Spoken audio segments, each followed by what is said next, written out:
This is a residential key of Kwikset. We'll use 2m2tank CNC key cutting machine to make a demonstration. How can I cut this key via picture? At first, turn on the application.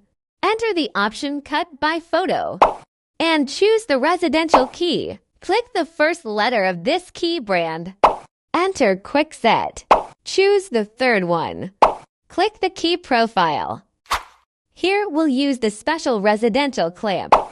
It's the guided animation. We'll install the special key blank depending on the guide picture.